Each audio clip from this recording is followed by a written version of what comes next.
പ്രേക്ഷകർക്കും പലവർക്കും അറിയില്ല. നിങ്ങളിത് ഗൂഗിൾ ചെയ്ത് നോക്കിയാൽ അല്ലെങ്കിൽ ഇപ്പോൾ ഈ റീൽ ഇടുമ്പോൾ അതൊരു സ്ക്രീൻഷോട്ട് പോലെ നിങ്ങൾ കാണിച്ചാൽ മനസ്സിലാവും. എൻ്റെ വാപ്പച്ചിയുടെ നേരെ ജ്യേഷ്ഠൻ, അദ്ദേഹത്തിന്റെ പേര് മജീദ് കൊല്ലിയിൽ എന്നാണ്. അബ്ദുൽ മജീദ് എന്നാണ് അദ്ദേഹത്തിന്റെ പേര്. എൻ്റെ മൂത്താപ്പ.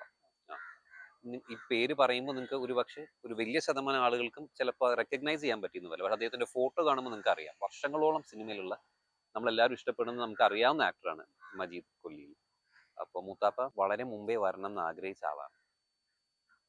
അദ്ദേഹം 10th കഴിഞ്ഞു, പോളിടെക്നിക്കിൽ നിന്ന് പഠിച്ചിറങ്ങി KSEBിൽ ഉദ്യോഗസ്ഥനായി. അതിനുശേഷം ആഗ്രഹമായിട്ട് സിനിമാ സെറ്റുകളിൽ ചെല്ലുകയും അവിടെ KP ഉമ്മർ സാറായിട്ട് നല്ലൊരു സൗഹൃദം അദ്ദേഹത്തിന് ഉണ്ടാക്കാൻ സാധിച്ചു. പറൂർ ഭരതൻ സാറുമായിട്ട് നല്ല അടുപ്പമായിരുന്നു. അപ്പൊ KP ഉമ്മർ സാറിനോട് മൂത്താപ്പയുടെ ആഗ്രഹം പറഞ്ഞു, എന്താണ് സിനിമയിൽ അഭിനയിക്കുക.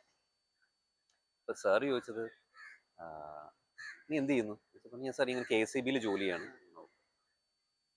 വീട്ടിൽ ആരൊക്കെയുണ്ട്? ഉപ്പ ഉമ്മ, എനിക്ക് താഴെ ഒരു പെങ്ങളുണ്ട്, ഒരു അനിയനുണ്ട്. ചോദിച്ചാൽ അവരൊക്കെ നിന്നെ ഡിപ്പെൻഡ് ചെയ്തല്ലേ കഴിയുന്നത്? പറഞ്ഞാൽ അതെ, കാരണം നമ്മുടെ ഒരു വളരെ ചെറിയ ഹമ്പിൾ ബാക്ക്ഗ്രൗണ്ടിൽ നിന്നാണ് നമ്മൾ പറയുന്നത്. നീ അവരെ നോക്കും, സിനിമ നിനക്ക് ഏത് പ്രായത്തിലും അഭിനയിക്കാതെ.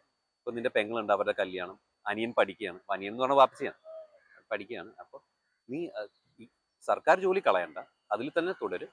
അത് റിട്ടയർ ആയതിനു ശേഷം ഏത് പ്രായത്തിലും നമുക്ക് നോക്കാമല്ലോ എന്ന് പറഞ്ഞ പോലെ മൂത്താപ്പ റിട്ടയർ ആയതിനു ശേഷമാണ് മൂത്താപ്പ സിനിമയിലേക്ക് വരുന്നത്.